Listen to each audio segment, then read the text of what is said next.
Namaku Paijo, seorang ayah berusia 65 tahun. Selama hidupku, aku bekerja tanpa henti, membesarkan 3 anak dengan segala kasih dan pengorbanan.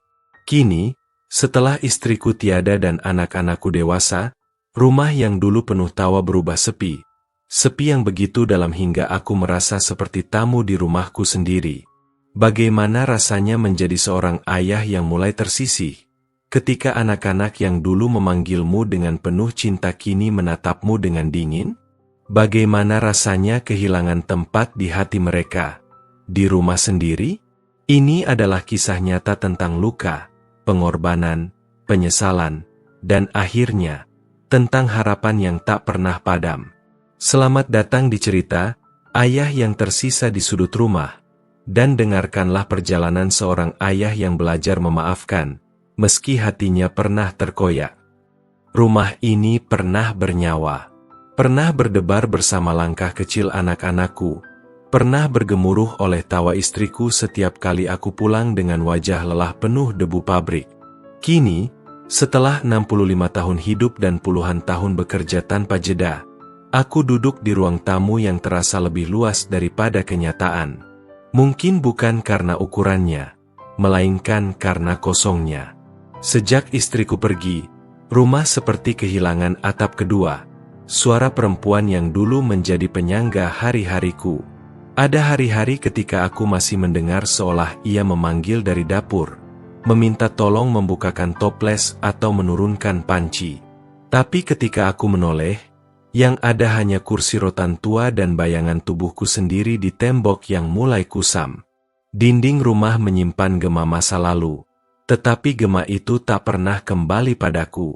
Mereka seperti suara yang terperangkap di lorong yang terlalu jauh untuk dijangkau.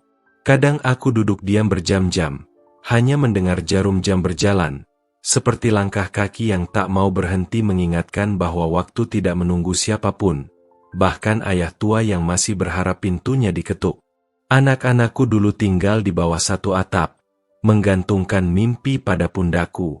Aku masih ingat bagaimana Sigit pernah menangis karena takut tidur sendiri, bagaimana Dania selalu meminta aku mengepang rambut bonekanya, dan bagaimana Agus bersembunyi di balik buku sekolah ketika ketahuan mencoret dinding. Kenangan itu kini menjadi teman setiaku, duduk di sampingku setiap malam, menghangatkan bangku yang tak lagi diduduki siapapun. Aku hidup sendirian, dan kesendirian memiliki suara yang aneh. Sejenis dengungan halus yang terus memeluk telinga, membuatku sadar bahwa aku tak lagi dikelilingi orang-orang yang dulu kujaga siang dan malam. Mungkin beginilah nasib orang tua yang usianya sudah menembus senja, dihormati dari jauh, tetapi jarang dipeluk dari dekat. Tapi aku tidak menyalahkan mereka. Dunia sekarang berlari lebih cepat daripada usia tuaku. Mereka dikejar pekerjaan, ambisi, tuntutan hidup. Aku tidak ingin menjadi beban yang menghentikan langkah mereka. Yang ku mau hanya sederhana, melihat mereka pulang, sekali saja seminggu, atau mendengar suara cucuku menyebut namaku. Namun hari-hari berlalu, dan pintu itu tetap diam. Tak ada ketukan, tak ada suara sandal diseret di teras, tak ada tangan kecil yang memeluk pinggangku. Hanya angin yang masuk keluar seperti tamu yang paling setia. Di usia tua, aku baru benar-benar memahami bahwa diam bisa menjadi rasa sakit yang tak terlihat. Dan malam itu, untuk pertama kalinya, aku bertanya pada diriku sendiri, apakah aku masih menjadi rumah bagi mereka, atau hanya sudut yang pernah mereka tinggali lalu tinggalkan? Dulu, 3 anakku adalah cahaya yang tak pernah padam di rumah ini. Mereka berlari di halaman seperti anak-anak matahari, membawa pulang tawa, debu, dan cerita kecil yang membuat hari-hariku terasa lengkap. Ketika aku pulang dari pabrik dengan seragam lusuh dan tubuh letih, mereka menyambutku seolah aku pahlawan yang kembali dari medan perang. Sigit menempel di kakiku, Dania menggenggam tanganku erat, dan Agus melompat ke punggungku sambil tertawa. Suara mereka dulu memenuhi ruang-ruang kosong yang kini hanya diisi angin. Sekarang, Ketiga cahaya itu berubah menjadi titik kecil di kejauhan. Mereka hadir dalam bentuk foto di ruang tamu atau nama di layar ponsel. Kadang, ketika rindu terlampau berat, aku membuka album yang sudah menguning. Ada gambar kami bertiga di pesta sekolah. Ada momen pertama kali mereka naik sepeda. Ada tawa lebar yang kurasa tidak pernah lagi kutemui pada wajah mereka hari ini. Foto-foto itu seperti jendela kecil, tempat masa lalu melambai pelan sebelum kembali menutup dirinya. Aku bangga melihat kehidupan mereka yang kini berdiri kokoh. Sigit menjadi pria yang pekerja keras, Dania tumbuh menjadi ibu yang modern dan cekatan, dan Agus membangun karirnya dengan kecepatan yang membuatku kadang tak mengerti dunia barunya. Mereka berdiri megah, jauh lebih tinggi daripada apapun yang bisa kuberikan. Dan seharusnya aku bahagia. Aku memang bahagia. Tapi kebahagiaan seorang ayah terkadang dilapisi tipis oleh kesepian yang tak pernah ia ungkapkan. Sebab, kebesaran mereka datang dengan harga yang diam-diam membuatku menunduk. Jadwal rapat, deadline, proyek, perjalanan dinas, semuanya menjadi alasan panjang yang secara perlahan namun pasti memudarkan ruangku dalam hidup mereka. Telepon yang dulu sering berdering kini berubah menjadi pesan singkat yang terkadang baru mereka balas berjam-jam kemudian. Maaf. Yah. Sibuk. Kata itu seperti hujan gerimis yang jatuh tanpa suara tetapi menggenang dalam dada. Aku tidak pernah meminta mereka pulang setiap hari. Tidak. Aku hanya ingin sesekali melihat mereka mengetuk pintu, duduk di meja makan, bercerita tentang hidup mereka sambil meneguk teh hangat. Aku hanya ingin tahu bahwa ayah ini masih ada dalam peta kehidupan mereka, meskipun hanya sebagai titik kecil. Kadang aku merasa seperti buku tua di rak yang lapuk. Tidak dibuang, tetapi juga tidak dibaca. Hanya disimpan sebagai tanda bahwa aku pernah menjadi penting. Dan saat malam datang, aku bertanya-tanya. Apakah mereka sadar bahwa aku menua lebih cepat dari yang terlihat? Bahwa waktu bagiku tidak lagi bergerak panjang seperti jalan yang mereka tempuh setiap hari? Namun, aku tetap menahan rindu itu. Aku memilih diam, karena dalam diam seorang ayah, ada cinta yang tidak ingin menyusahkan. Ada harga diri yang tak ingin dijual, dan ada doa yang terus terucap meski tak didengar siapapun. Tetapi jauh di dalam hati, aku tahu, cahaya mereka memang tidak hilang. Hanya saja, mereka kini bersinar jauh dari jangkauan tanganku. Hari terakhirku bekerja di pabrik bukan hanya penanda berakhirnya masa tugas, tapi juga penegasan bahwa hidupku telah memasuki babak baru, babak di mana langkah menjadi lebih lambat, dan dunia tak lagi menoleh ketika aku lewat. Aku berdiri di depan gerbang pabrik yang dulu setiap hari menyambutku dengan hiruk-pikuk mesin.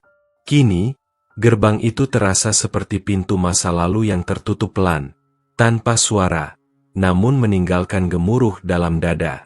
Ketika amplop pesangon itu kuterima, ada rasa hangat yang mengalir samar, bukan karena jumlahnya, 250 juta rupiah, tetapi karena itu adalah hasil dari separuh hidupku yang habis di antara bau oli, suara mesin, dan lembur yang tak terhitung. Uang itu bagiku bukan sekadar angka. Ia adalah saksi diam dari keringat yang pernah menetes di lengan, dari malam-malam yang kutinggalkan rumah demi mengejar target produksi. Aku pulang dengan amplop itu tersimpan rapi. Bukan untuk hura-hura, bukan pula untuk membeli kemewahan yang tak pernah ku kejar. Aku hanya ingin memastikan bahwa anak-anakku tidak kekurangan, bahwa hidup mereka tetap berjalan meski aku sudah tak lagi mampu berdiri tegap. Sewaktu mereka berkumpul malam itu, aku meletakkan amplop tersebut di meja makan. Simpan ini, kataku sambil mendorongnya ke tengah meja. Untuk kalian.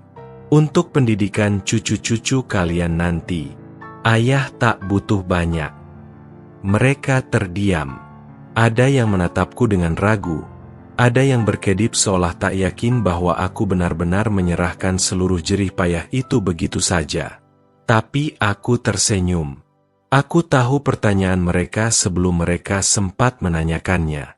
Dari dulu ayah bekerja bukan untuk ayah, ucapku pelan. Ayah bekerja untuk memastikan kalian bisa hidup lebih baik.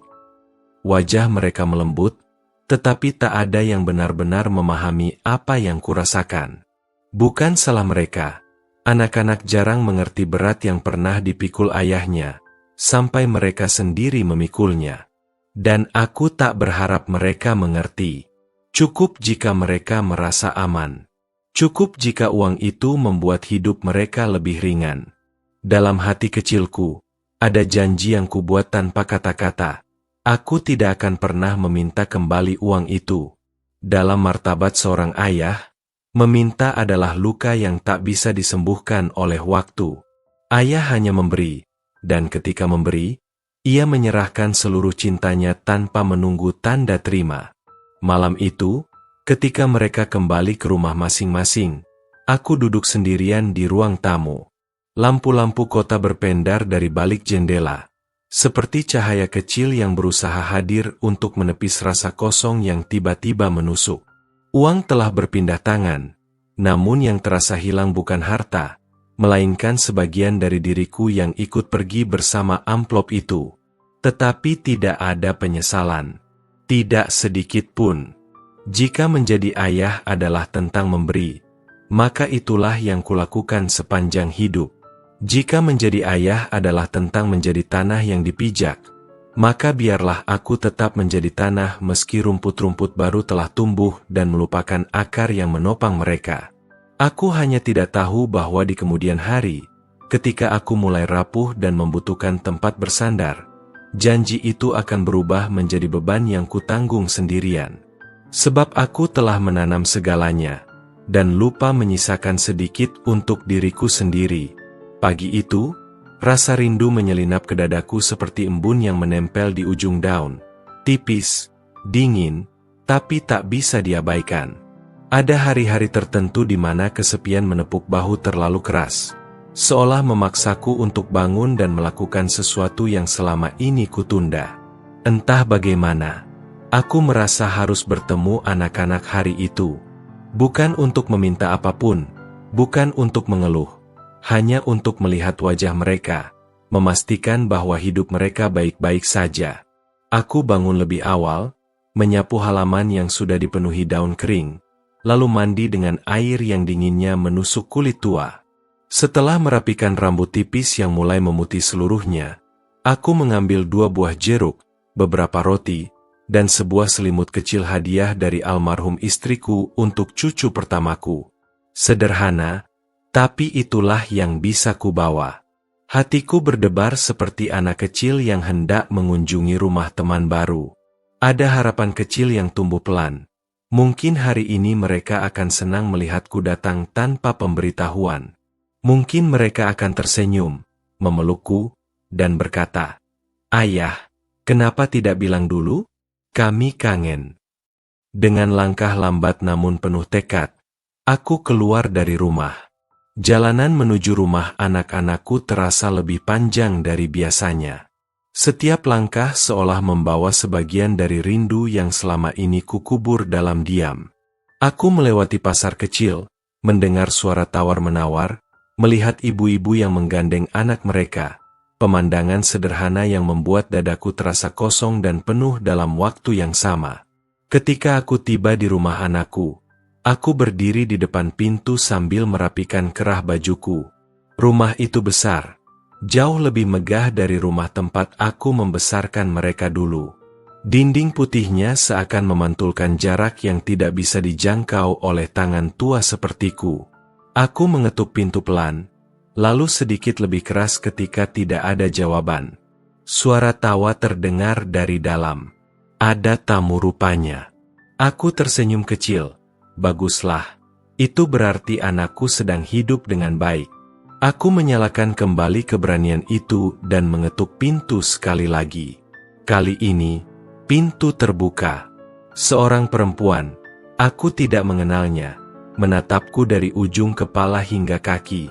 Tatapannya seperti mengukur nilai diriku, dan tampaknya ia tidak menemukan apapun. Suaranya datar, dingin, dan menusuk. "Iya, Pak, cari siapa?" Aku tersenyum kecil dan menjawab, "Saya ayahnya Sigit, mau menjenguk sebentar." Ia mengernyit, terlihat tidak percaya. Dan sebelum aku sempat menjelaskan lebih jauh, ia berkata, "Pak, kalau Bapak butuh bantuan, jangan ke sini. Ada tempat lain. Jangan ganggu acara." Kata-kata itu seperti tangan kasar yang mendorongku mundur. Namun yang membuat hatiku runtuh bukan perkataannya, melainkan sosok yang muncul di belakangnya. Sigit, anak sulungku. Ia melihatku, tepat di mataku. Tapi tidak ada kehangatan. Tidak ada pelukan. Tidak ada, "Ayah," seperti dulu.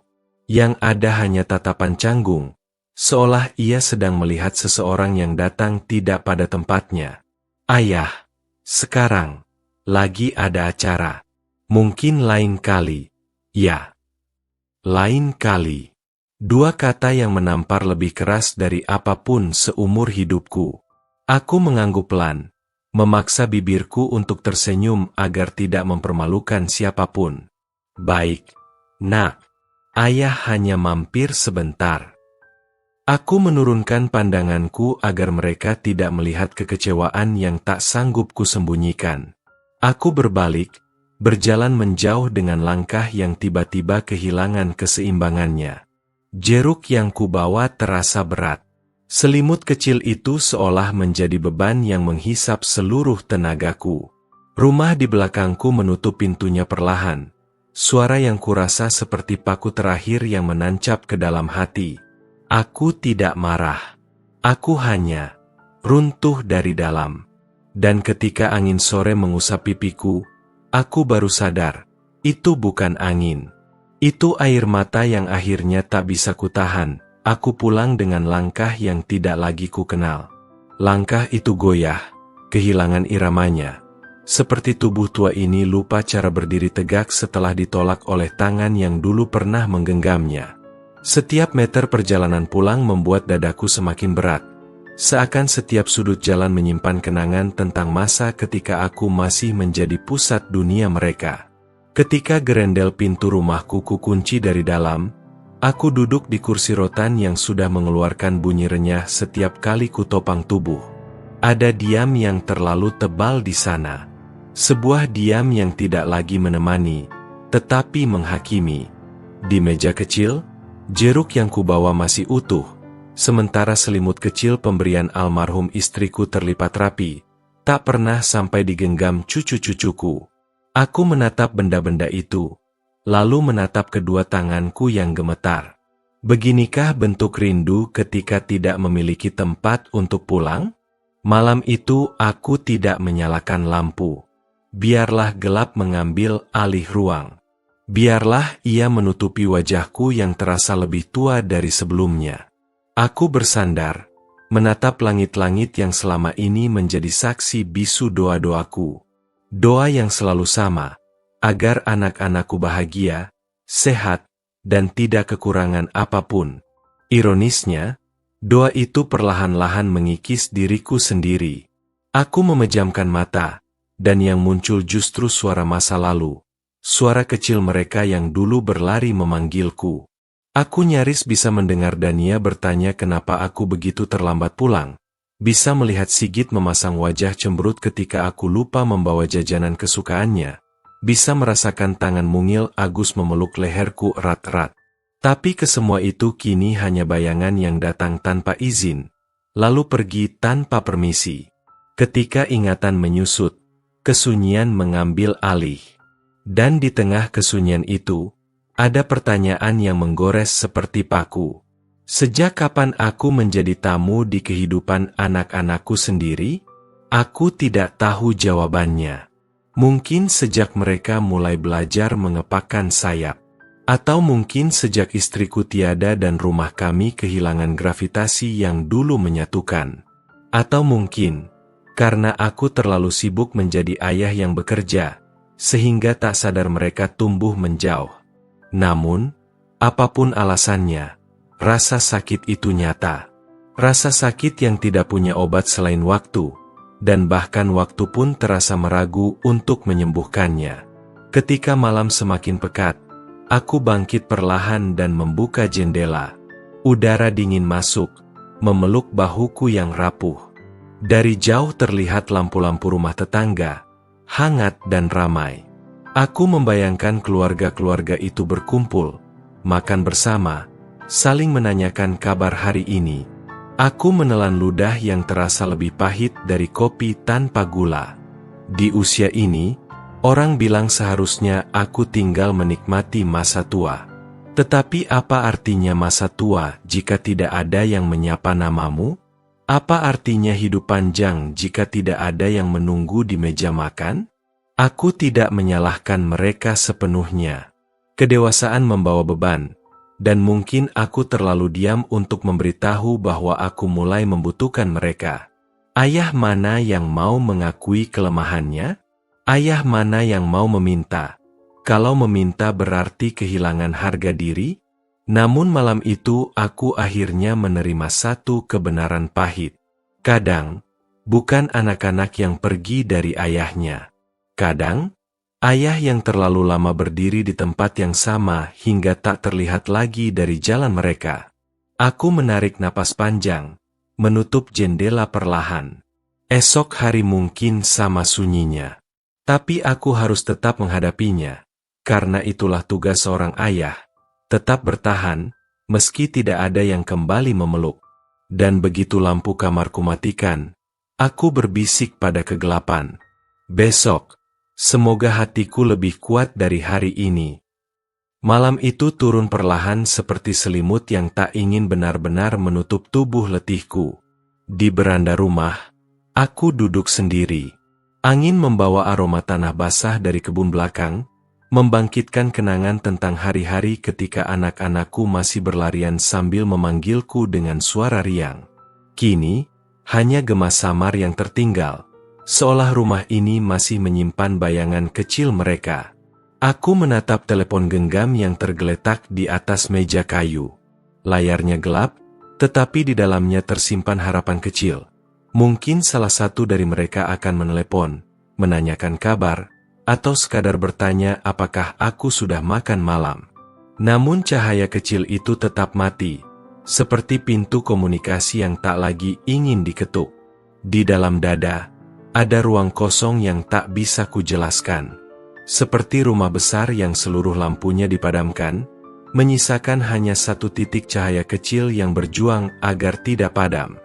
Aku mencoba menghibur diri bahwa kesibukan mereka memang luar biasa, tetapi dalam keheningan seperti ini, alasan apapun terdengar seperti pelarian dari kenyataan. Aku teringat percakapanku terakhir dengan putra bungsuku. Nada suaranya cepat, ingin mengakhiri pembicaraan, seolah aku adalah waktu yang tak lagi bisa ia sisihkan. Nanti, yah, aku lagi banyak urusan, katanya. Kata, nanti, itu terasa seperti pintu yang ditutup perlahan, lalu terkunci tanpa suara. Dalam hati aku bertanya, kapan terakhir mereka mendengarkan ceritaku tanpa tergesa? Kapan terakhir mereka duduk di sampingku sambil memijat pundakku seperti yang dulu sering mereka lakukan? Pertanyaan-pertanyaan sederhana itu terus berputar, mengorek setiap sudut ingatanku, memaksaku menerima sesuatu yang sulit, bahwa aku tak lagi menjadi pusat dunia mereka. Aku menyandarkan tubuh, mendongak menatap langit malam. Bintang-bintang bertaburan, tetapi rasanya jauh, dingin, dan tak terjangkau. Barangkali beginilah rasanya menjadi orang tua. Kau memberi seluruh hidupmu, lalu suatu hari menyadari bahwa anak-anakmu tumbuh ke arah yang tak lagi membutuhkan tanganmu untuk menuntun. Namun anehnya, meski jarak semakin lebar, cinta seorang ayah tidak pernah ikut memudar. Ia tetap tinggal, setia seperti cahaya kecil di sudut gelap, tak pernah benar-benar ingin padam. Aku menarik napas panjang, lalu tersenyum tipis meski hati terasa rapuh. Mungkin besok mereka ingat, bisikku lirih. Dan seperti setiap malam, dengan harapan yang sama, Aku menunggu. Pagi itu terasa ganjil sejak aku membuka mata. Matahari memang naik seperti biasa, namun sinarnya tidak membawa hangat. Justru terasa seperti cahaya yang memaksa masuk ke ruang yang belum siap dibangunkan. Aku duduk perlahan, merasakan sendi-sendi yang kian sering berderit, lalu berjalan menuju dapur dengan langkah yang tak lagi secepat dulu. Di meja makan, hanya ada satu cangkir teh yang uapnya perlahan menghilang. Dulu meja ini penuh suara, sendok beradu, tawa anak-anak, rengekan kecil mereka yang berebut roti.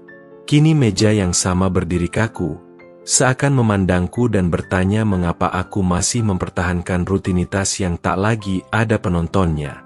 Hari itu aku berencana menengok tanah warisan yang dulu kubeli dari hasil lembur bertahun-tahun di pabrik. Tanah itu adalah simbol ketekunanku, juga harapan bahwa kelak anak-anakku punya tempat yang bisa mereka bangun bersama. Aku berangkat dengan sepeda motor tua yang mesinnya mulai sering batuk-batuk, tetapi masih setia menemaniku seperti sisa-sisa kekuatan yang belum rela menyerah. Saat tiba di sana, dadaku mengeras. Tanah itu berubah. Ada tumpukan pasir, tiang-tiang besi, dan pondasi baru yang belum pernah kulihat sebelumnya. Beberapa pekerja tampak sibuk memindahkan batu bata. Aku mendekat, mencoba mengerti apa yang sebenarnya terjadi. Seorang pekerja menatapku dan berkata santai, "Ini proyek rumah baru, Pak." Katanya dari keluarga Bapak sendiri. Keluarga? Kata itu menancap lebih dalam daripada yang mungkin ia sadari. Aku mencoba menghubungi anak sulungku. Suaranya terdengar kaget, namun ada nada bersalah yang ia sembunyikan di balik tawa gugupnya. "Oh, itu. Yah, kami pikir ayah nggak akan keberatan. Kami cuma ingin membangun masa depan," katanya terbata. Aku terdiam. Bukan karena marah, tetapi karena aku baru benar-benar menyadari satu hal. Mereka mengambil keputusan besar tanpa melibatkan aku, orang yang memperjuangkan tanah itu sejak awal. Di sela diamku, ia menambahkan, "Kan buat keluarga kita juga." Yah, keluarga kita. Kalimat itu seharusnya menghangatkan, tetapi justru terasa seperti kabut yang menutupi jarak antara kami. Aku ingin menjelaskan bahwa keputusannya bukan soal bangunan, bukan soal hak, melainkan tentang rasa dihargai. Tetapi suara itu tak keluar. Yang terdengar hanyalah desahan panjang dari dada yang terasa berat. Aku melangkah menjauh dari lokasi pembangunan itu. Setiap langkah terasa seperti memecahkan sesuatu di dalam diri yang tak pernah ingin kuakui. Retakan kecil yang selama ini kupendam mulai melebar. Seperti kaca yang tampak utuh dari jauh, tetapi bila disorot cahaya, terlihat garis-garis pecah yang menyebar pelan. Dalam perjalanan pulang, angin menerpa wajahku, namun bukannya menyegarkan, justru membuat air mataku hampir jatuh. Aku menahan diri, bukan karena malu, tetapi karena aku tahu, bila satu tetes keluar, mungkin semuanya akan mengalir tanpa bisa dihentikan. Malam itu, aku duduk di beranda lebih lama dari biasanya. Kegelapan terasa lebih jujur daripada percakapan telepon yang dipenuhi alasan dan tawa yang dipaksakan. Di tengah kesunyian, akhirnya aku mengakui satu hal yang selama ini kutolak. Kadang luka terbesar bukan yang dibuat orang asing, melainkan yang diberikan orang yang kita cintai dalam diam. Aku menatap langit, menyadari bahwa retakan itu mungkin tidak akan sembuh sepenuhnya. Namun seperti kaca yang pecah, ia tetap bisa memantulkan cahaya. Meski dengan cara yang berbeda, sejak kejadian di tanah itu, langkahku pulang terasa lebih panjang daripada biasanya. Seakan jalanan menua bersamaku. Setiap meter menghadirkan ingatan baru yang tak kuminta. Ketika akhirnya pintu rumahku geser, aroma kayu tua menyambutku. Aroma yang biasanya menenangkan, kini justru terasa asing. Rumah ini seperti menatapku dengan mata yang sudah tak lagi mengenal pemiliknya. Aku duduk di kursi rotan kesayangan istriku. Kursi itu masih berdecit pada titik yang sama, Suara kecil yang dulu membuat kami saling menatap sambil tertawa. Kini decit itu terdengar seperti isyarat bahwa ada bagian hidupku yang ikut retak. Sama seperti sandaran kursi yang mulai lapuk dimakan usia. Aku menyentuhnya pelan, seakan masih bisa merasakan hangat tubuh istriku di sana. "Bu, rumah ini makin sepi," bisikku. Tak ada yang menjawab, hanya angin sore yang masuk lewat celah jendela, mengibaskan tirai lusuh seperti tangan lembut yang mencoba mengusap pundakku. Dalam diam itu, ponselku berbunyi. Nama Dania terpampang di layar, anak perempuanku yang dulu selalu memelukku setiap pulang sekolah. "Yah, maaf aku nggak bisa datang minggu ini. Ada acara kantor," katanya cepat, seolah takut bila kalimatnya berhenti terlalu lama, ia akan ditelan rasa bersalah. Aku tersenyum kecil meski ia tak bisa melihat. "Nggak apa-apa, Nak.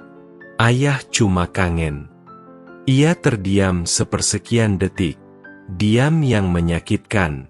Diam yang mengatakan bahwa rinduku tak berada di urutan penting dalam hidup mereka. Setelah telepon ditutup, hujan turun tiba-tiba.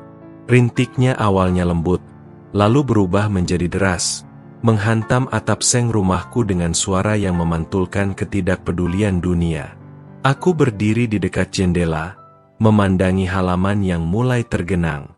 Bunga kenanga yang ditanam istriku tumbang diterpa angin, mengingatkanku bahwa segala yang rapuh pada akhirnya akan menyerah. Di tengah hujan itu, aku mengingat hari-hari saat rumah ini selalu penuh langkah kecil. Sigit berlari sambil membawa layangan, Agus mengejar ayam, Dania meminta digendong sambil menitikan air mata kecil karena lututnya tergores. Suara mereka dulu memenuhi setiap ruang, membuat rumah ini hidup. Kini yang tersisa hanya gema samar dari masa lalu yang tak mungkin kembali. Aku mencoba membereskan ruang tamu, berharap gerakan itu bisa mengalihkan rasa sesak di dada. Namun setiap barang justru menambah berat kenangan. Foto pernikahanku yang sudah pudar, mainan anak-anak yang dulu tak mau mereka buang, bahkan taplak meja yang dulu kami beli bersama di pasar malam. Semuanya seperti menyapa, lalu bertanya, "Mengapa kau kini sendirian?" Malam tiba perlahan, membawa lengang yang menekan. Lampu ruang tengahku padamkan, menyisakan satu lampu kecil di beranda. Cahaya kuningnya goyah, seakan kelelahan menahan gelap seorang diri. Aku duduk di depan pintu, menatap pekat yang tak berujung. Di dalam hati, aku mulai mempertanyakan sesuatu yang tak pernah berani kubahas. Apakah aku yang berubah, ataukah dunia yang menjauh? Karena rasanya, meski aku masih di rumah yang sama, aku tak lagi dianggap sebagai pusatnya. Seperti dekorasi tua yang dibiarkan ada hanya karena belum sempat dibuang. Ketika angin malam melewati wajahku, aku merasakan dingin yang tidak berasal dari udara, melainkan dari kesadaran bahwa perlahan, aku menjadi tamu di hidup anak-anakku sendiri. Dan malam itu, untuk pertama kalinya, aku bertanya pada diriku dengan suara yang sangat pelan. Apakah ada tempat yang benar-benar memerlukan kehadiranku, atau aku hanya menunggu untuk dilupakan? Pagi menjelang dengan warna yang pucat, seperti langit ragu untuk memulai hari. Aku bangun lebih awal dari biasanya. Tidurku memang sering dipecah oleh suara-suara yang tak ada, oleh bayangan masa lalu yang menuntut untuk dipanggil kembali.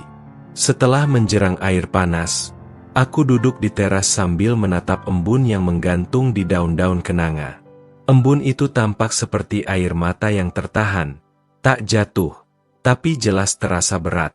Hari ini aku berniat menengok rumah Sigit, anak sulungku. Sudah lama aku tak berkunjung dan entah mengapa, ada dorongan lembut di hati ini untuk mencoba lagi. Mungkin aku masih percaya bahwa jarak yang tercipta tidak sekuat itu, bahwa ada pintu yang masih akan terbuka untukku, meski hanya sedikit. Perjalananku dengan motor tua terasa lambat. Angin pagi menerpa wajahku, namun tidak memberi semangat apapun. Justru ada rasa cemas yang merayap pelan, Semacam firasat yang mencoba melindungiku dari kekecewaan yang belum terjadi. Rumah Sigit tampak megah dari luar, jauh berbeda dari rumah kecilku yang catnya mulai mengelupas. Dindingnya bersih, pagar besinya berkilau, seolah segala yang ada di sana dijaga dengan rapi.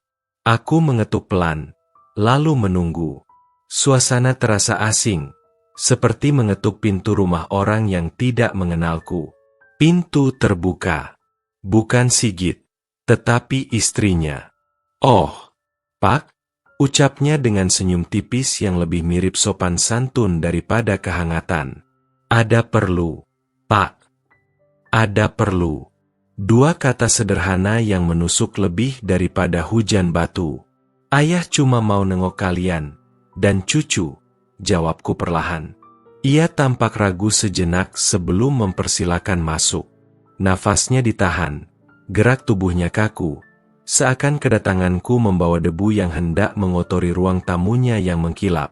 Aku melangkah masuk, mencoba menelan rasa tidak nyaman yang tiba-tiba muncul. Di ruang keluarga, cucuku duduk menonton kartun. Tapi begitu melihatku, ia hanya menatap sekilas lalu kembali fokus pada layar.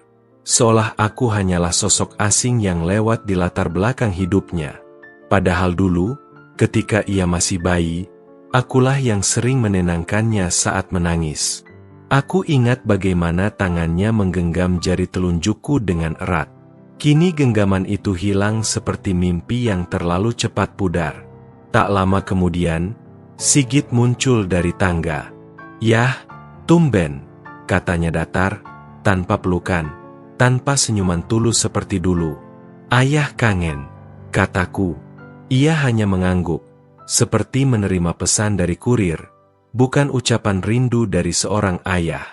Percakapan kami berlangsung kaku, seperti dua orang yang pernah saling mengenal, tetapi kini berdiri di dua dunia berbeda. Aku mencoba bertanya tentang pekerjaannya, tentang kesehatan, tentang cucu. Namun jawabannya pendek-pendek, seakan waktu yang ia sisihkan untukku adalah jatah yang sangat terbatas. Yang lebih menyakitkan, aku mendengar bisikan istrinya dari dapur. "Bisa nggak sih kalau datang bilang dulu? Tiba-tiba gini, bikin nggak nyaman." Kalimat itu bukan ditujukan langsung padaku, tapi cukup keras untuk membuat hatiku bergoyang. Sakitnya seperti luka lama yang disiram air garam. Aku tersenyum kecil, berusaha menyembunyikan gemuruh di dadaku. "Sik, ayah pulang dulu. Kalian pasti sibuk," ucapku sambil berdiri. Ia tak menahan, hanya berkata, "Hati-hati, yah." Di ambang pintu, aku menatap cucuku sekali lagi. "Dadah, Nak." Ia hanya melambaikan tangan tanpa menoleh, matanya tetap terpaku pada layar televisi.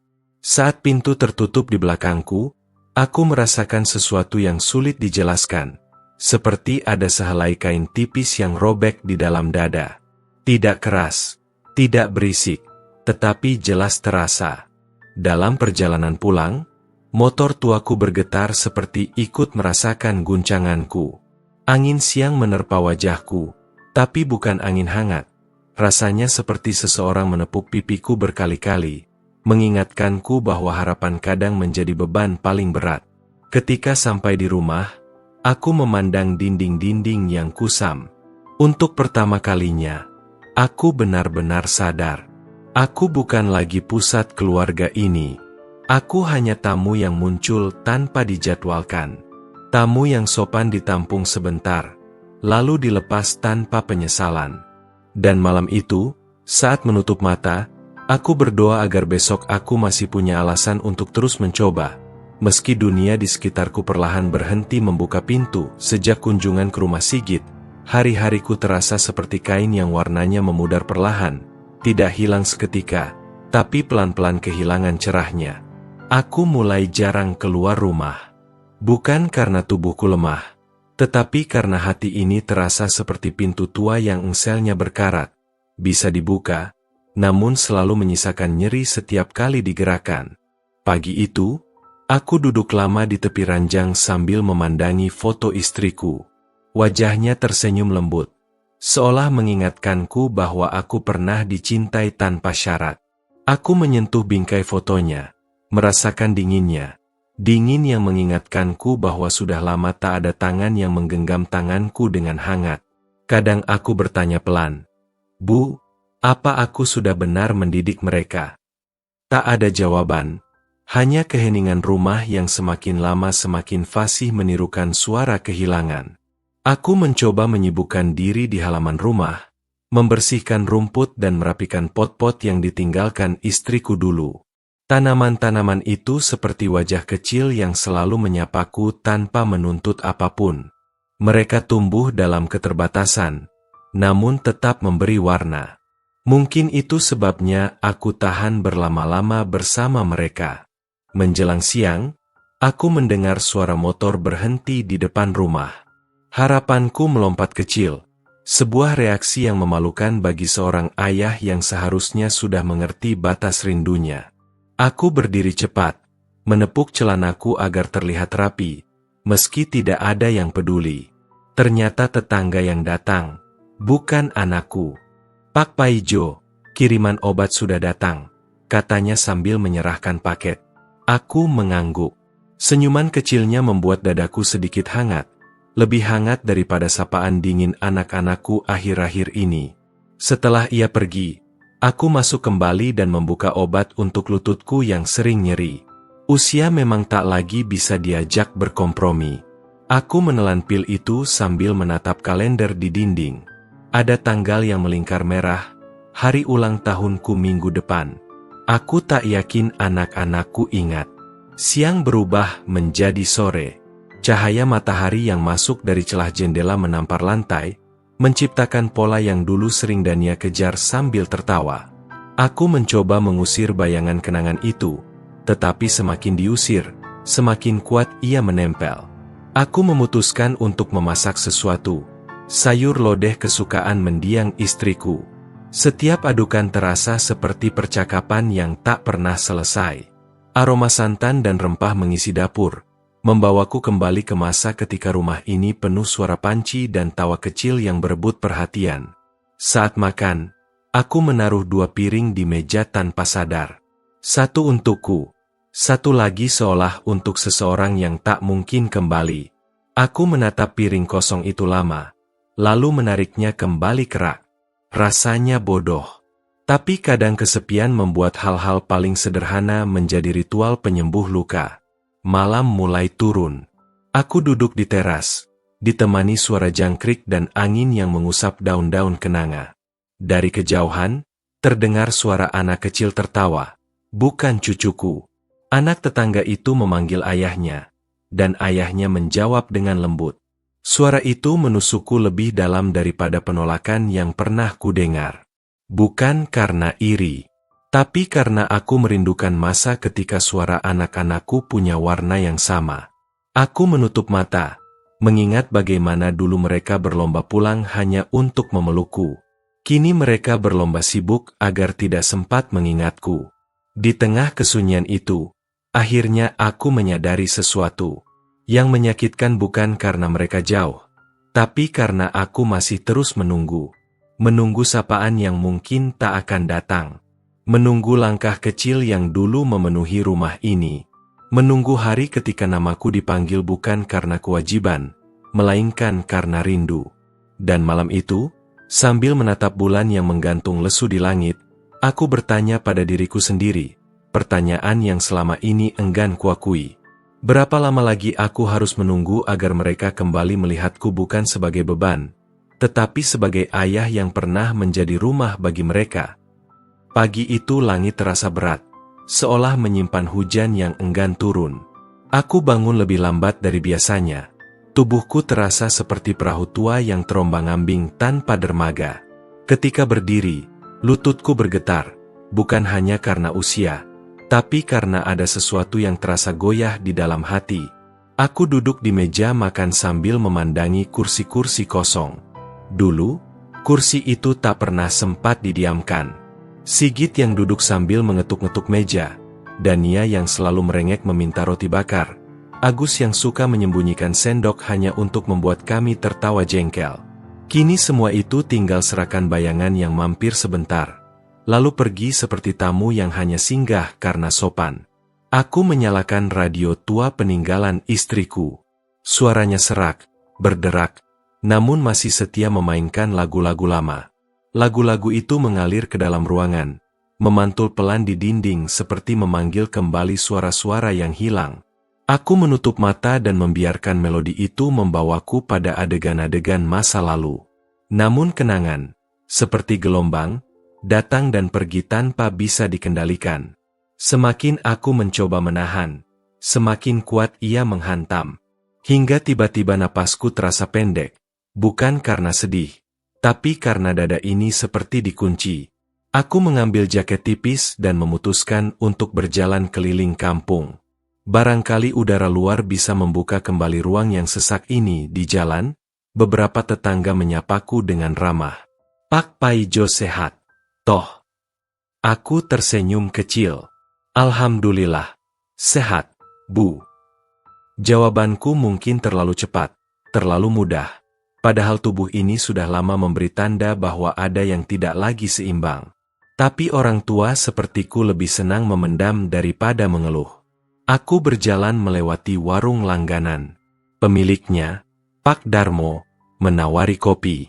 Kami mengobrol sebentar, membicarakan hal-hal ringan, harga sembako, cuaca yang tak menentu, dan kelakuan anak-anak muda zaman sekarang. Obrolan sederhana itu memberiku sedikit hangat, seperti meneguk kenangan yang masih setia tinggal di dekatku. Setelah itu, aku melanjutkan langkah menuju sungai kecil di ujung kampung. Sungai itu jernih saat aku masih muda, tempat anak-anakku dulu bermain sambil tertawa riang. Kini airnya tak sejernih dulu, tapi alirannya masih setia. Aku duduk di batu besar, membiarkan suara gemericiknya menenangkan hatiku. Lalu tiba-tiba ponselku bergetar. Pesan dari Agus. Hanya satu baris. "Yah, minggu ini aku nggak bisa pulang. Ada rapat." Aku memandang layar itu lama. Tidak ada emoji. Tidak ada penjelasan lain. Tidak ada tanda bahwa ia kangen atau ingin sekadar bercerita. Rasanya seperti ditampar pelan. Tidak sakit, tapi meninggalkan jejak. Aku mengetik balasan pelan-pelan. "Baik, Nak. Jaga kesehatan." Hanya itu yang bisa kukatakan. Karena setiap kali aku menulis kata kangen, aku merasa seperti memaksa. Seperti orang tua yang mengemis perhatian dari anaknya sendiri. Dan itu harga diri yang tak ingin kutukar dengan apapun. Ketika pulang, langit akhirnya menjatuhkan hujan. Rintiknya menimpa kepalaku. Namun aku tidak berlari. Hujan itu justru terasa seperti teman lama yang datang untuk menemaniku. Setiap tetesnya membawa bisik-bisik yang tak terdengar oleh siapapun kecuali aku. Sesampainya di rumah, aku membuka pintu dan menatap ke dalam. Rumah itu gelap, sunyi, dan dingin. Tapi kali ini, kesunyian itu terasa lebih pekat, seolah tembok-temboknya menahan sesuatu. Aku duduk di kursi tamu dan meletakkan ponsel di meja. Layar hitamnya memantulkan wajahku, keriput, pucat, dan terlihat lebih tua dari yang kurasakan. Lalu aku sadar, selama ini aku mencoba tetap kuat, tetap tersenyum, tetap menyangkal bahwa kesepian telah mengikis sebagian besar dari diriku. Malam itu, aku menyalakan lampu kecil dan menatap ruangan yang dulu penuh kehidupan. Perlahan, aku berkata pada diriku sendiri, mungkin aku yang terlalu lama menunggu, dan mereka terlalu lama lupa. Tetapi meski begitu, di dasar hatiku yang paling sepi, aku tetap berharap suatu hari nanti ada pintu yang diketuk, bukan karena kewajiban, tetapi karena rindu yang akhirnya menemukan jalan pulang. Sejak pagi, tubuhku terasa lebih berat dari biasanya. Bukan karena usia semata, tapi karena ada sesuatu di dada yang mengendap seperti batu basah.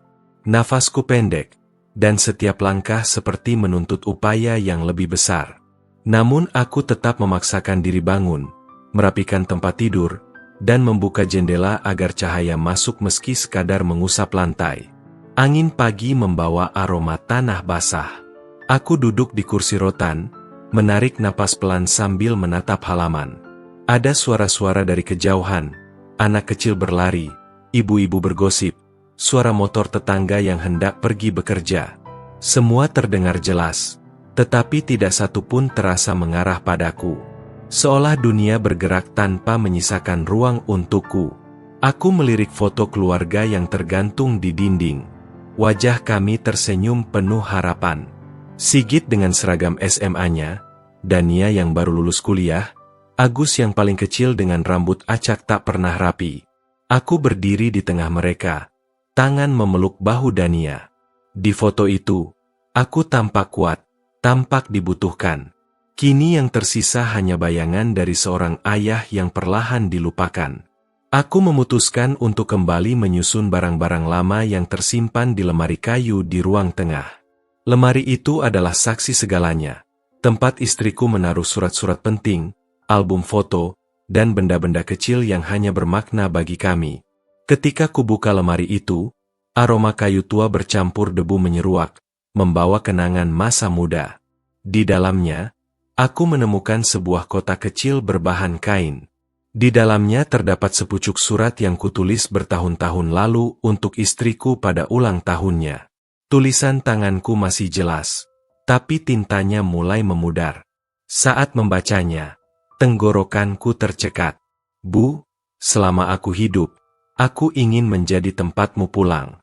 Jika suatu hari aku lemah, aku harap anak-anak bisa menjadi tempatku bersandar, seperti aku menjadi tempat kalian bersandar selama ini. Kalimat itu menghantamku seperti ombak besar. Bukan karena anak-anakku tidak peduli, tapi karena aku menyadari betapa berbedanya kenyataan dari harapanku. Perutku terasa melilit, napasku kembali sesak. Aku bersandar pada lemari, mencoba kembali stabil. Keringat dingin menetes di pelipis. Mungkin hanya kelelahan, mungkin hanya pikiran yang terlalu berat. Aku memaksa berdiri, mengambil segelas air, lalu duduk kembali di teras agar angin membantu menenangkan tubuhku. Namun semakin sore, kondisiku semakin aneh. Pandanganku berkunang-kunang, dunia terasa berputar pelan. Telapak tanganku basah oleh keringat dingin. Aku memegangi dada, berharap rasa itu hilang dengan sendirinya seperti biasa. Aku mencoba menelepon salah satu anakku.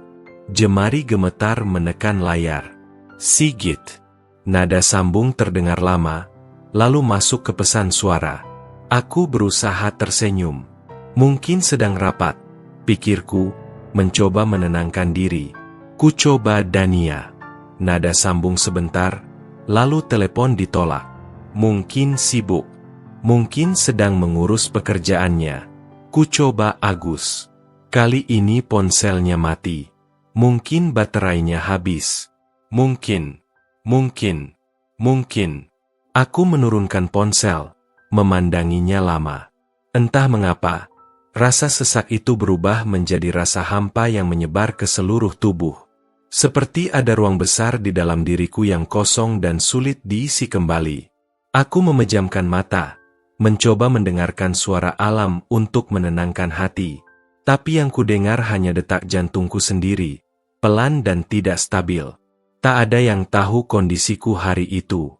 Tak ada yang bertanya apakah aku sudah makan, apakah aku baik-baik saja, atau apakah aku membutuhkan sesuatu. Aku ingin percaya bahwa mereka peduli. Aku ingin percaya bahwa kesibukan merekalah yang menahan langkah, bukan hatinya. Saat cahaya sore berubah menjadi keemasan, aku menatap langit dari teras. Ada burung-burung yang kembali ke sarang, saling memanggil, saling menunggu.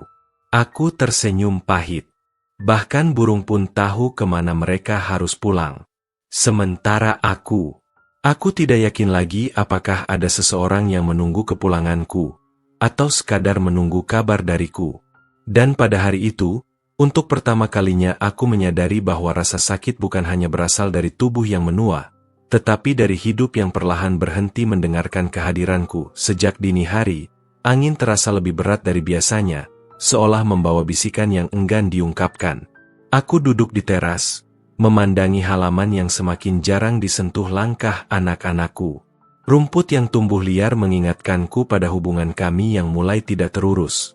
Hidup, tapi kusut di mana-mana.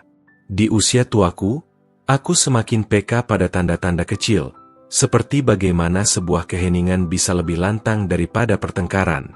Setelah kejadian kemarin, ketika suara mereka meninggi memperebutkan hal yang bahkan belum kubagikan, dadaku terasa seperti disayat. Aku ingin marah, tapi amarah pada darah daging sendiri seperti api yang tak sanggup kupelihara. Ia hanya berkobar di dalam hati, diam-diam membakar. Ada banyak yang ingin kukatakan, namun setiap kata seakan menggumpal dan mengendap di tenggorokan, membuat napasku pendek dan langkahku ragu. Pagi ini, aku mencoba mengajak mereka duduk bersama. Tidak untuk menghakimi, tidak untuk menuntut penjelasan. Hanya ingin mendengar mereka bicara tanpa suara tajam, tanpa mencaci masa lalu yang telah mengantar mereka sampai pada titik sekarang. Namun, ketika kulihat wajah mereka, putriku yang berusaha menyembunyikan kecemasannya, kedua putraku dengan tatapan yang saling mengawasi, aku sadar luka itu sudah ada jauh sebelum warisan menjadi alasan. "Bapak cuma ingin kita bicara," ucapku, pelan namun tegas. Mereka mengangguk, namun kehangatan itu tak kembali. Yang ada hanya jarak yang menggantung seperti kabut tipis. Aku mulai bercerita tentang masa ketika aku masih di pabrik, tentang bagaimana aku menyimpan setiap rupiah pesangon bukan untuk diriku sendiri, tetapi untuk mereka. Tentang tanah yang kubeli bukan untuk menjadi rebutan, melainkan pelindung jika suatu hari hidup mengguncang mereka. Tentang harapan-harapan kecil yang kutanam, yang kini terasa seperti benih yang tumbuh menjadi belukar. Wajah mereka perlahan melembut. Ada rasa bersalah tergambar samar, tapi aku tak ingin mereka tenggelam di dalamnya.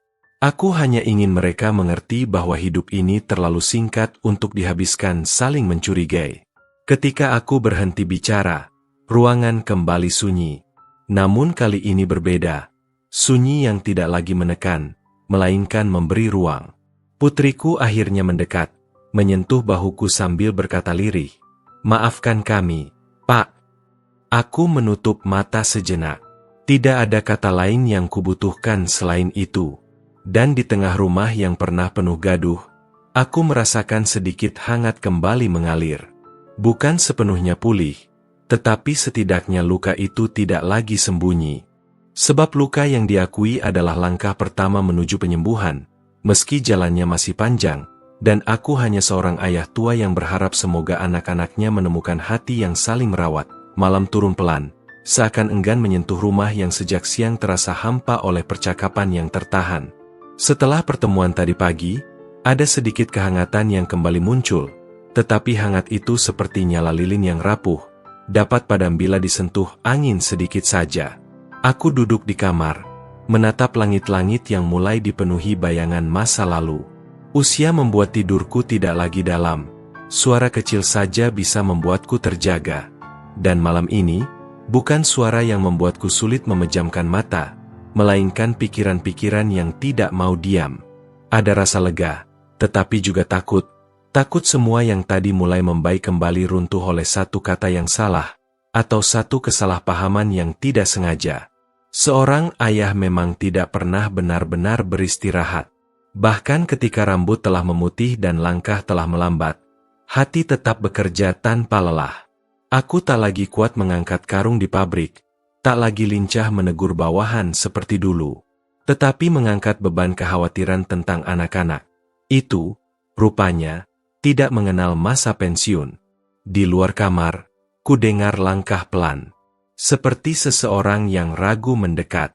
Langkah itu berhenti di depan pintu. "Pak, boleh bicara sebentar?" Suara putraku, yang sulung. Aku membuka pintu dan melihat wajahnya diterangi lampu koridor. Tampak lebih letih dari biasanya. Seolah ada badai yang ia simpan di dadanya sendiri. "Ada apa, Nak?" tanyaku lembut. Ia masuk dan duduk di kursi dekat jendela. Tak langsung bicara. Tangannya menggenggam-genggam udara, mencari keberanian. Aku Tidak ingin Bapak mengira kami hanya memikirkan warisan, ujarnya akhirnya, dengan suara yang pecah. Aku hanya takut tidak bisa membahagiakan keluarga kecilku kalau keadaan makin sulit. Aku memandangnya lama. Bukan karena marah, tetapi karena aku baru sadar bagaimana anak-anak juga tumbuh membawa beban mereka masing-masing. Di matanya, aku melihat seorang anak yang berusaha menjadi laki-laki dewasa, namun diam-diam takut tersandung. Bapak tahu kamu berjuang, jawabku perlahan. Tapi kau tak perlu menambah luka Bapak dengan saling curiga di antara saudaramu. Kalian bertiga, dulu saling menggenggam ketika masih kecil. Sekarang kenapa saling melepaskan? Putraku menunduk, dan untuk sesaat, ia kembali seperti bocah yang dulu sering memelukku ketika pulang dari pabrik. Aku salah, Pak, katanya lirih. Aku terlalu memikirkan dunia luar, lupa menjaga dunia yang ada di rumah sendiri. Aku merasakan sesuatu mencair di dalam dada. Mungkin kesedihan, mungkin kelegaan. Bapak tidak butuh permintaan maaf. Bapak hanya ingin kalian kembali saling menjaga. Rumah ini terlalu luas kalau kalian saling menjauh. Ia mengangguk, dan ketika berdiri, bahunya terlihat lebih ringan. Sebelum keluar, ia menoleh dan berkata, "Terima kasih, Pak, sudah mendengarkan." Setelah ia pergi, aku mematikan lampu kamar. Kegelapan menyelimuti ruangan, tetapi untuk pertama kalinya sejak sekian lama, gelap itu tidak membuatku kesepian. Ada harapan kecil yang menyala, seperti bara yang butuh sedikit hembusan agar kembali menjadi api. Di usia senja, mungkin itulah yang paling kubutuhkan, bukan kepastian, bukan kemewahan, tetapi keyakinan bahwa anak-anakku masih mau berjalan menuju satu sama lain. Dan malam itu, meski rumah terasa luas, hatiku tidak lagi serapuh sebelumnya. Pagi datang dengan cahaya lembut yang merayap dari celah jendela, seolah ragu membangunkanku dari tidur yang dangkal. Malam tadi hatiku lebih tenang, tetapi tetap saja aku terbangun berkali-kali, memikirkan kata-kata anak sulungku. Ada sesuatu yang tumbuh perlahan, harapan kecil yang kuletakkan hati-hati seperti benih di tanah yang retak. Ketika turun ke ruang tamu, aroma kopi menyambutku. Bukan aromaku, bukan pula seduhanku. Aku menemukan Dania, putriku satu-satunya, duduk di meja makan sambil menatap cangkir yang masih mengepulkan uap. Ekspresinya, campuran antara gugup dan ingin bicara. "Pagi, Pak," sapanya pelan. Aku mengangguk sambil duduk di kursi seberangnya. "Pagi, Nak. Kau bangun lebih awal." Ia tersenyum tipis, tetapi matanya tak benar-benar tenang. "Aku sebenarnya menunggu Bapak. Ada hal yang ingin aku bicarakan sejak kemarin, tapi rasanya selalu ada yang menahan." Aku menatap wajahnya. Anak yang dulu paling manja, paling suka bercerita tentang sekolahnya, kini tampak seperti seseorang yang membawa beban di pundak, beban yang tak pernah ia bagi pada siapapun. "Apa yang menahanmu?" tanyaku lembut. Dania mengambil napas panjang, seperti seseorang yang hendak menyeberangi sungai dengan arus yang tak bisa diprediksi. "Aku takut Bapak kecewa." Kalimat itu menusuk jauh ke dalam dada. "Kenapa Bapak harus kecewa?" Ia menunduk, menggulung-gulung jari-jarinya. "Karena aku kadang merasa tidak seperti yang Bapak bayangkan. Aku sering iri pada kakak-kakakku. Sigit yang mapan, Agus yang berani. Aku hanya Dania. Kadang aku merasa tidak cukup bagi keluarga sendiri. Dan saat Bapak sakit kemarin, aku takut Bapak melihat aku sebagai anak paling lemah." Seketika itu juga hatiku runtuh. Anak yang kupikir paling kuat ternyata menyimpan luka yang tak pernah ia tunjukkan. "Dania," panggilku lembut. Seorang ayah tidak pernah hidup untuk menilai anaknya. Bapak hanya ingin melihat kalian bahagia. Kau tidak perlu menjadi yang paling kuat atau paling berhasil. Kau hanya perlu menjadi dirimu sendiri. Dania menutup mulutnya, menahan tangis yang sejak tadi menggenang. "Tapi aku takut kehilangan Bapak. Waktu Bapak kecelakaan, Aku tidak tahu harus bagaimana kalau benar-benar kehilangan satu-satunya orang yang selalu percaya padaku. Tanpa kusadari, aku meraih tangannya. Tangannya gemetar. Bapak tidak kemana-mana. Nak, selama kalian masih membuka pintu, Bapak akan selalu menemukan jalan pulang.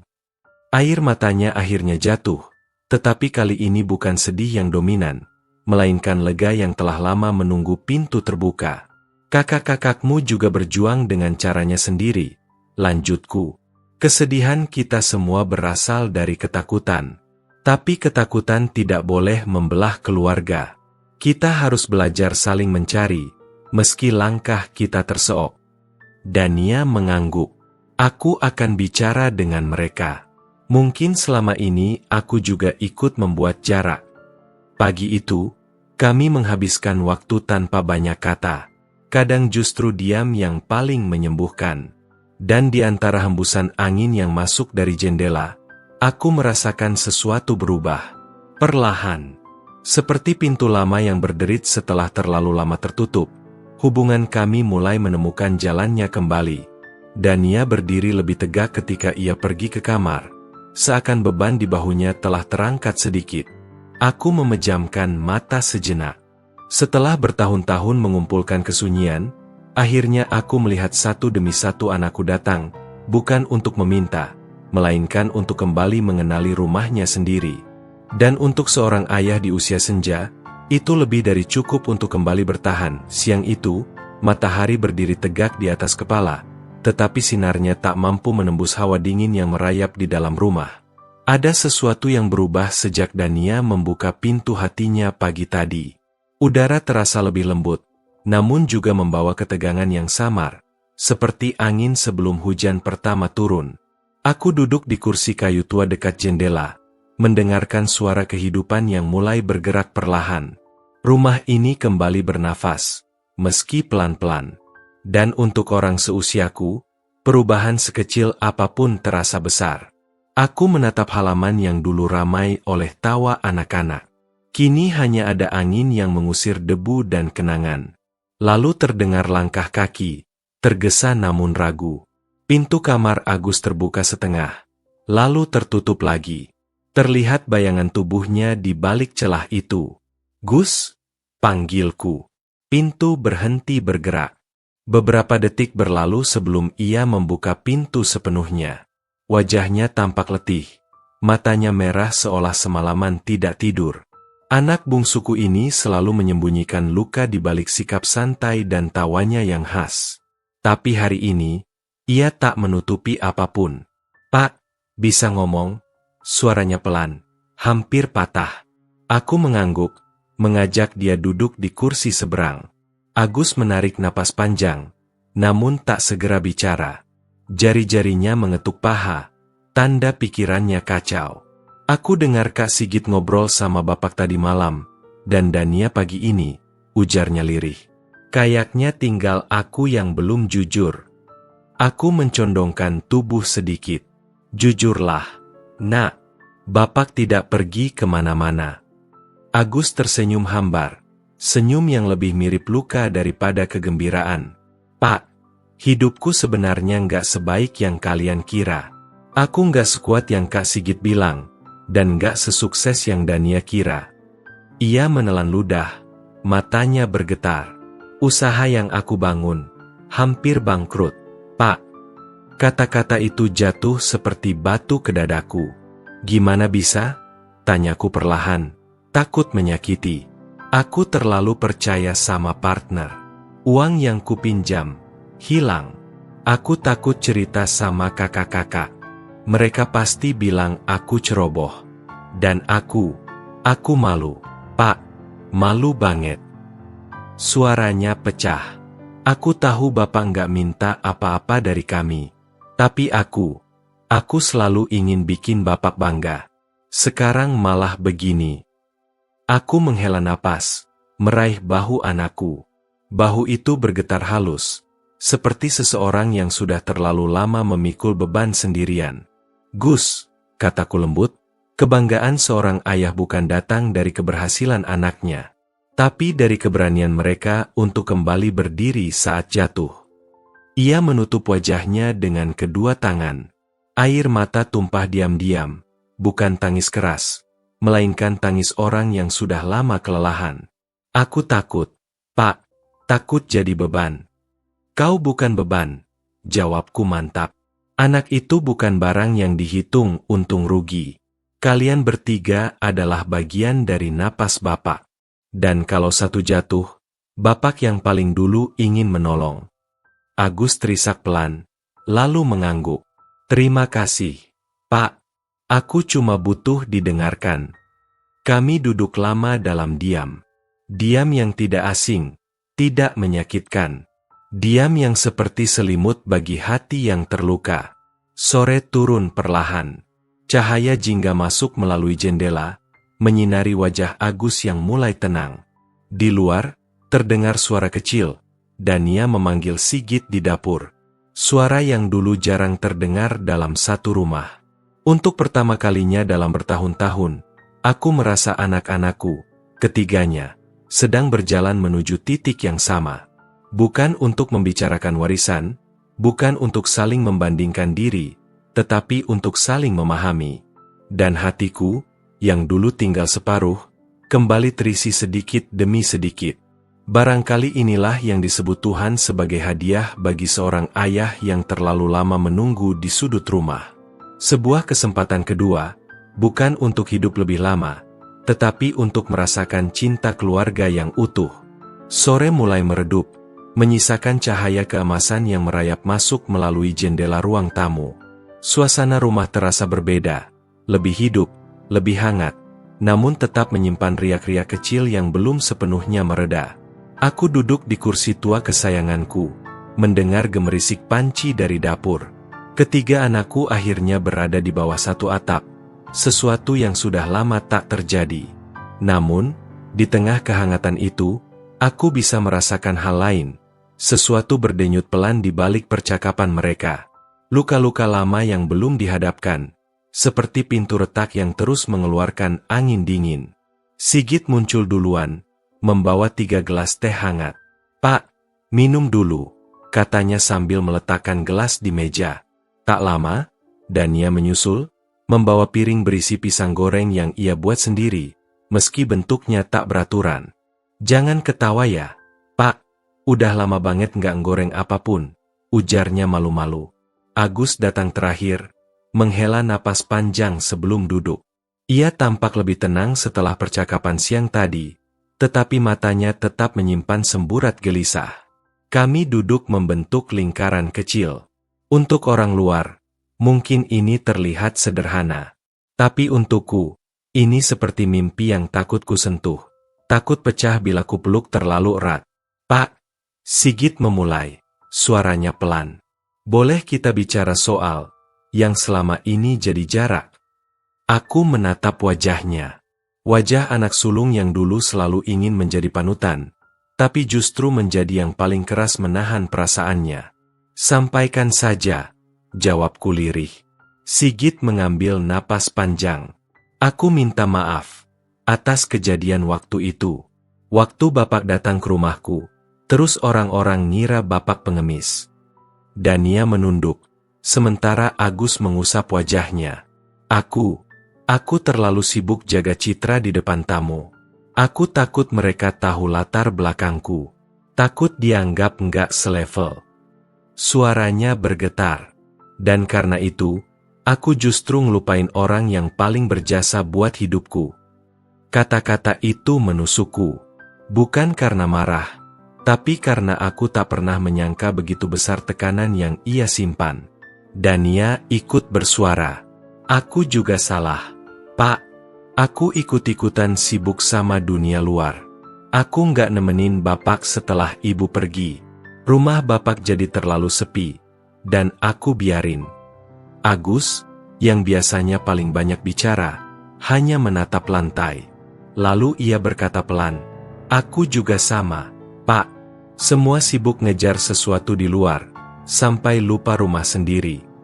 Mereka terdiam. Suasana menegang. Namun bukannya menyakitkan. Lebih seperti luka yang akhirnya dibiarkan terbuka agar bisa sembuh. Aku memandang mereka satu persatu. Anak-anakku yang kini sudah dewasa, tetapi tetap membawa jejak masa kecil di mata mereka. Setelah bertahun-tahun mengumpulkan kesunyian, akhirnya aku melihat satu demi satu anakku datang, bukan untuk meminta, melainkan untuk kembali mengenali rumahnya sendiri. Dan untuk seorang ayah di usia senja, itu lebih dari cukup untuk kembali bertahan. Siang itu, matahari berdiri tegak di atas kepala, tetapi sinarnya tak mampu menembus hawa dingin yang merayap di dalam rumah. Ada sesuatu yang berubah sejak Dania membuka pintu hatinya pagi tadi. Udara terasa lebih lembut, namun juga membawa ketegangan yang samar, seperti angin sebelum hujan pertama turun. Aku duduk di kursi kayu tua dekat jendela, mendengarkan suara kehidupan yang mulai bergerak perlahan. Rumah ini kembali bernafas, meski pelan-pelan. Dan untuk orang seusiaku, perubahan sekecil apapun terasa besar. Aku menatap halaman yang dulu ramai oleh tawa anak-anak. Kini hanya ada angin yang mengusir debu dan kenangan. Lalu terdengar langkah kaki, tergesa namun ragu. Pintu kamar Agus terbuka setengah, lalu tertutup lagi. Terlihat bayangan tubuhnya di balik celah itu. "Gus," panggilku. Pintu berhenti bergerak. Beberapa detik berlalu sebelum ia membuka pintu sepenuhnya. Wajahnya tampak letih. Matanya merah seolah semalaman tidak tidur. Anak bungsuku ini selalu menyembunyikan luka di balik sikap santai dan tawanya yang khas. Tapi hari ini, ia tak menutupi apapun. "Pak, bisa ngomong?" Suaranya pelan, hampir patah. Aku mengangguk, mengajak dia duduk di kursi seberang. Agus menarik napas panjang, namun tak segera bicara. Jari-jarinya mengetuk paha, tanda pikirannya kacau. "Aku dengar Kak Sigit ngobrol sama Bapak tadi malam, dan Dania pagi ini," ujarnya lirih. "Kayaknya tinggal aku yang belum jujur." Aku mencondongkan tubuh sedikit. "Jujurlah, Nak, Bapak tidak pergi kemana-mana." Agus tersenyum hambar, senyum yang lebih mirip luka daripada kegembiraan. "Pak, hidupku sebenarnya nggak sebaik yang kalian kira. Aku nggak sekuat yang Kak Sigit bilang, dan nggak sesukses yang Dania kira." Ia menelan ludah, matanya bergetar. "Usaha yang aku bangun, hampir bangkrut, Pak." Kata-kata itu jatuh seperti batu ke dadaku. "Gimana bisa?" tanyaku perlahan, takut menyakiti. Aku terlalu percaya sama partner. Uang yang kupinjam hilang. Aku takut cerita sama kakak-kakak. Mereka pasti bilang aku ceroboh. Dan aku malu. Pak, malu banget." Suaranya pecah. "Aku tahu Bapak nggak minta apa-apa dari kami. Tapi aku selalu ingin bikin Bapak bangga. Sekarang malah begini."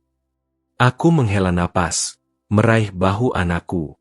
Bahu itu bergetar halus, seperti seseorang yang sudah terlalu lama memikul beban sendirian. "Gus," kataku lembut, kebanggaan seorang ayah bukan datang dari keberhasilan anaknya, tapi dari keberanian mereka untuk kembali berdiri saat jatuh. Ia menutup wajahnya dengan kedua tangan. Air mata tumpah diam-diam, bukan tangis keras, melainkan tangis orang yang sudah lama kelelahan. "Aku takut, Pak, takut jadi beban." "Kau bukan beban," jawabku mantap. "Anak itu bukan barang yang dihitung untung rugi. Kalian bertiga adalah bagian dari napas Bapak. Dan kalau satu jatuh, Bapak yang paling dulu ingin menolong." Agus terisak pelan, lalu mengangguk. "Terima kasih, Pak. Aku cuma butuh didengarkan." Kami duduk lama dalam diam. Diam yang tidak asing, tidak menyakitkan. Diam yang seperti selimut bagi hati yang terluka. Sore turun perlahan. Cahaya jingga masuk melalui jendela, menyinari wajah Agus yang mulai tenang. Di luar, terdengar suara kecil. Dania memanggil Sigit di dapur. Suara yang dulu jarang terdengar dalam satu rumah. Untuk pertama kalinya dalam bertahun-tahun, aku merasa anak-anakku, ketiganya, sedang berjalan menuju titik yang sama. Bukan untuk membicarakan warisan, bukan untuk saling membandingkan diri, tetapi untuk saling memahami. Dan hatiku, yang dulu tinggal separuh, kembali terisi sedikit demi sedikit. Barangkali inilah yang disebut Tuhan sebagai hadiah bagi seorang ayah yang terlalu lama menunggu di sudut rumah. Sebuah kesempatan kedua, bukan untuk hidup lebih lama, tetapi untuk merasakan cinta keluarga yang utuh. Sore mulai meredup, menyisakan cahaya keemasan yang merayap masuk melalui jendela ruang tamu. Suasana rumah terasa berbeda, lebih hidup, lebih hangat, namun tetap menyimpan riak-riak kecil yang belum sepenuhnya mereda. Aku duduk di kursi tua kesayanganku, mendengar gemerisik panci dari dapur. Ketiga anakku akhirnya berada di bawah satu atap, sesuatu yang sudah lama tak terjadi. Namun, di tengah kehangatan itu, aku bisa merasakan hal lain. Sesuatu berdenyut pelan di balik percakapan mereka. Luka-luka lama yang belum dihadapkan, seperti pintu retak yang terus mengeluarkan angin dingin. Sigit muncul duluan, membawa 3 gelas teh hangat. "Pak, minum dulu," katanya sambil meletakkan gelas di meja. Tak lama, Dania menyusul, membawa piring berisi pisang goreng yang ia buat sendiri, meski bentuknya tak beraturan. "Jangan ketawa ya, Pak, udah lama banget nggak goreng apapun," ujarnya malu-malu. Agus datang terakhir, menghela napas panjang sebelum duduk. Ia tampak lebih tenang setelah percakapan siang tadi, tetapi matanya tetap menyimpan semburat gelisah. Kami duduk membentuk lingkaran kecil. Untuk orang luar, mungkin ini terlihat sederhana. Tapi untukku, ini seperti mimpi yang takut ku sentuh. Takut pecah bila ku peluk terlalu erat. "Pak," Sigit memulai, suaranya pelan. "Boleh kita bicara soal yang selama ini jadi jarak?" Aku menatap wajahnya. Wajah anak sulung yang dulu selalu ingin menjadi panutan, tapi justru menjadi yang paling keras menahan perasaannya. "Sampaikan saja," jawabku lirih. Sigit mengambil napas panjang. "Aku minta maaf atas kejadian waktu itu. Waktu Bapak datang ke rumahku, terus orang-orang ngira Bapak pengemis." Dania menunduk, sementara Agus mengusap wajahnya. Aku terlalu sibuk jaga citra di depan tamu. Aku takut mereka tahu latar belakangku. Takut dianggap nggak selevel." Suaranya bergetar. "Dan karena itu, aku justru ngelupain orang yang paling berjasa buat hidupku." Kata-kata itu menusukku. Bukan karena marah, tapi karena aku tak pernah menyangka begitu besar tekanan yang ia simpan. Dania ikut bersuara. "Aku juga salah, Pak. Aku ikut-ikutan sibuk sama dunia luar. Aku nggak nemenin Bapak setelah Ibu pergi. Rumah Bapak jadi terlalu sepi, dan aku biarin." Agus, yang biasanya paling banyak bicara, hanya menatap lantai. Lalu ia berkata pelan, "Aku juga sama, Pak. Semua sibuk ngejar sesuatu di luar, sampai lupa rumah sendiri." Mereka terdiam. Suasana menegang, namun bukannya menyakitkan. Lebih seperti luka yang akhirnya dibiarkan terbuka agar bisa sembuh. Aku memandang mereka satu persatu. Anak-anakku yang kini sudah dewasa, tetapi tetap membawa jejak masa kecil di mata mereka. "Nak," suaraku dalam namun lembut, "kalian bukan manusia tanpa dosa. Bapak juga bukan ayah tanpa salah. Kita semua pernah jatuh. Tapi yang penting, hari ini kalian duduk di sini.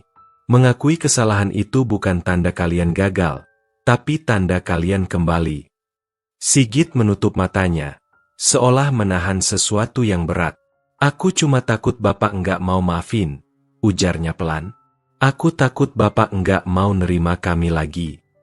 Aku tersenyum kecil. "Nak, ayah itu seperti pintu yang tidak pernah dikunci. Walaupun kalian terlambat pulang, Bapak tetap buka." Dania mulai menangis. Agus meraih tangannya. Untuk sesaat, mereka tampak seperti 3 anak kecil yang dulu berebut duduk di pangkuanku. Aku tahu, ini bukan akhir dari perjalanan penyembuhan. Masih banyak luka yang harus dijahit, masih banyak kata yang perlu dibereskan. Tapi ini adalah langkah pertama, langkah yang tidak pernah kubayangkan bisa kudapatkan lagi. Ketika mereka kembali merapat, duduk lebih dekat, aku merasakan sesuatu yang hangat merayap ke dadaku. Sesuatu yang lama hilang. Sesuatu yang kupikir sudah mati bersama usia. Harapan. Dan malam itu, ketika cahaya matahari terakhir hilang dari jendela, aku tahu, pintu luka lama telah diketuk, dan akhirnya, kami berani membukanya bersama. Malam telah turun sepenuhnya ketika percakapan kami mereda. Anak-anakku kembali ke kamar masing-masing, membawa sisa-sisa kehangatan yang belum sepenuhnya mereka pahami. Sementara aku tetap duduk di ruang tamu, ditemani lampu kuning temaram yang memantulkan bayanganku di lantai. Bayangan yang tampak lebih ringkih, namun juga lebih hidup dibanding beberapa bulan terakhir. Aku memejamkan mata, menikmati suara-suara kecil dari rumah yang seakan baru bangun dari tidur panjang. Pintu kamar ditutup perlahan, langkah kaki di koridor, suara air mengalir di kamar mandi. Hal sederhana, tetapi bagiku itu seperti musik yang sudah bertahun-tahun tidak kudengar. Dulu rumah ini hanya dipenuhi dengung kipas angin dan suara jam dinding. Sunyi yang bukan damai, melainkan sunyi yang menusuk. Sunyi yang membuatku sering bertanya pada diriku sendiri, apa aku sudah tidak dibutuhkan lagi? Tapi malam ini, ada kehidupan yang kembali mengisi ruang-ruang kosong. Aku berdiri perlahan. Lututku berderit seperti papan lantai tua. Kusayap langkah menuju teras.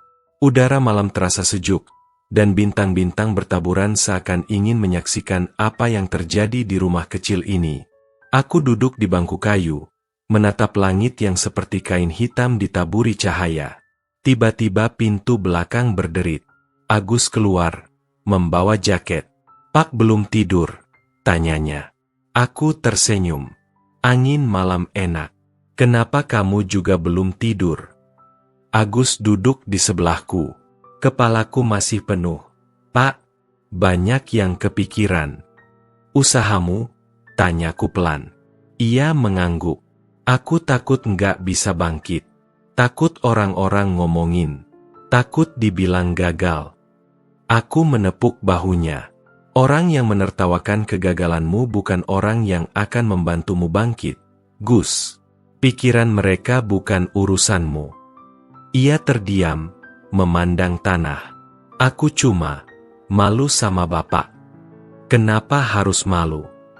"Karena bapak kerja keras seumur hidup. Bapak bangun kami dari nol. Tapi aku malah jatuh karena salah pilih orang." Aku meraih tangannya, menggenggam kuat. "Bapak membangun kalian bukan supaya kalian tidak pernah jatuh, Nak. Tapi supaya ketika kalian jatuh, kalian tahu kemana harus pulang." Agus menahan napas, seolah kata-kataku menyentuh bagian hatinya yang paling rapuh. "Pak," suaranya pelan, "kalau nanti aku minta bantuan Kak Sigit sama Dania buat bangkit lagi, Bapak kira mereka mau?" Aku menatapnya lama. "Kalau kalian semua bicara jujur seperti hari ini, mereka pasti mau. Kalian saudara, Gus. Darah yang sama. Jangan biarkan dunia luar memecah kalian." Ia mengangguk, dan aku tahu itu bukan anggukan basa-basi. Itu anggukan seseorang yang baru menemukan arah setelah lama tersesat. Tak lama kemudian, pintu kembali terbuka. Dania muncul, bungkus obat di tangan. "Pak, ini obat Bapak belum diminum," katanya lembut. "Aku takut Bapak lupa." Agus tertawa kecil. "Lihat, Dania sudah kayak ibu-ibu sekarang." Dania mencibir sambil duduk di sisiku. "Biarin. Kalau bukan aku, siapa lagi yang ngecek Bapak?" Aku menatap keduanya, anak bungsuku yang dulu paling bandel, dan putriku yang dulu paling manja. Mereka duduk di kiri kananku, seakan kembali menjadi anak kecil yang dulu selalu berebut duduk di pangkuanku. Dan entah kenapa, dadaku terasa penuh. "Pak," Dania menatapku hati-hati, "kalau suatu hari nanti, Bapak mau tinggal sama aku dulu, boleh? Aku masih punya kamar kosong." "Aku juga," sahut Agus cepat. Rumahku kecil, tapi pintu selalu kebuka buat Bapak. Aku tersenyum. Senyum yang rasanya sudah lama hilang dari wajahku. Bapak sudah tua, kataku pelan. Tapi hati Bapak tidak pernah kemana-mana. Selama kalian ada, Bapak tidak takut tinggal dimanapun. Dania menyandarkan kepalanya di bahuku. Agus menatap bintang-bintang. Dan di tengah malam yang damai itu, aku menyadari sesuatu. Rumah tidak selalu tentang dinding atau alamat. Rumah adalah ketika anak-anakmu duduk di sisimu, tanpa menahan apapun, tanpa saling menghakimi, hanya menjadi keluarga. Untuk pertama kalinya dalam waktu yang terasa sangat panjang, aku merasa rumah ini benar-benar bernapas lagi. Angin sore berembus pelan, seakan ingin menenangkan dada saya yang terus bergemuruh. Di teras rumah kecil peninggalan masa muda saya, rumah yang dahulu penuh tawa, kini hanya terdengar suara daun jati yang gugur satu persatu. Saya duduk sendirian di kursi kayu yang mulai retak, memandangi halaman yang dulu ramai oleh langkah anak-anak saya. Betapa waktu telah memperlihatkan semua yang saya kira tak pernah mungkin terjadi. Hidup ini benar-benar aneh. Kita membesarkan anak dengan hati penuh doa, mengajarkan mereka cara berdiri, lalu suatu hari mereka berdiri, tapi tidak lagi menghadap kepada kita. Hari itu, saya melihat ketiga anak saya duduk bersama di ruang tamu, membicarakan sesuatu dengan suara rendah namun nada mereka tak bisa menipu. Saya sudah terlalu tua untuk pura-pura tidak paham. Saya tahu arah pembicaraan itu sejak mereka mulai menyebut kata bagian, pembagian, dan hak. Tanah peninggalan satu-satunya yang masih saya jaga seperti bagian dari tubuh saya sendiri, rupanya telah menjadi batu pemecah di antara hubungan kami. Saya melangkah perlahan mendekati mereka. Suara saya berusaha tenang, tetapi getarannya tak bisa saya sembunyikan. Kalau kalian mau bicara soal tanah itu, bicaralah di hadapan ayah, ujar saya. Mereka saling berpandangan, lalu menunduk. Tidak ada yang siap menggenggam rasa malu. Anak sulung saya akhirnya bersuara. Yah, kami hanya ingin memastikan masa depan. Tidak lebih.